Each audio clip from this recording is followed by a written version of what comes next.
আমাদের ওয়েস্ট বেঙ্গলে তার কোনো চাকরি নেই, আর যদিও বা চাকরি থাকে, চাকরির পরীক্ষার জন্য নোটিফিকেশান বেরোচ্ছে। যেমন ওই কিছুদিন আগে কলকাতা মিউনিসিপ্যালিটি থেকে একটা জুনিয়র ইঞ্জিনিয়ারিং পোস্টের জন্য নোটিফিকেশান এসেছিলো, কিছুদিন পরে দেখি সেটা ক্যান্সেল হয়ে গেছে। কেন? তার কারণ একটাই হতে পারে, ওবিসি মামলা চলছে ওর জন্য। আবার এই কিছুদিন আগে দেখি দিয়ে কলকাতা পুলিশের জন্য রিক্রুটমেন্ট বেরিয়েছে। পুলিশের রিক্রুটমেন্টে বেরোবেই, ওটা মাস্ট, ওটা ক্যান্সেল হবে না, কারণ পুলিশ তো দরকার। আন্দোলন যারা করবে, কারণ যারা চাকরি পায়নি তারাও আন্দোলন করবে, যারা চাকরি পেয়ে গেছে তাদের চাকরি চলে গেছে তার জন্য আন্দোলন করবে, কেউ বিচারের জন্য আন্দোলন করবে। সব কিছু মিলেই পুলিশ দরকার, কারণ পুলিশ লাঠিচার্জ করতে হবে না, যে এখানে আসতে দেওয়া যাবে না, ওটা করতে যাবে না, আটকাতে হবে আন্দোলন। তো ওটা তো পুলিশের রিক্রুটমেন্টটা দরকার, পুলিশ লাগবে, শয়ে পুলিশ লাগবে, এটা একদম মাস্ট।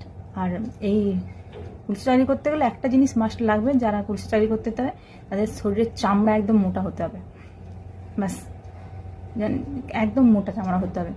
কারণ আমি ভিডিওটা একটা দেখলাম, 9 আগস্ট 1 বছর পূরণের জন্য যে অভয় বিচারে সবাই রাস্তা নেমেছিলেন, সেই সময় একটা ভিডিও সামনে এসছে যে রাস্তার মধ্যে মধ্যে ভারতীয় পতাকা পড়ে আছে, তার উপরে পুলিশ দাঁড়িয়ে, তার নিচে পতাকা আর তার উপর পুলিশ দাঁড়িয়ে আছে।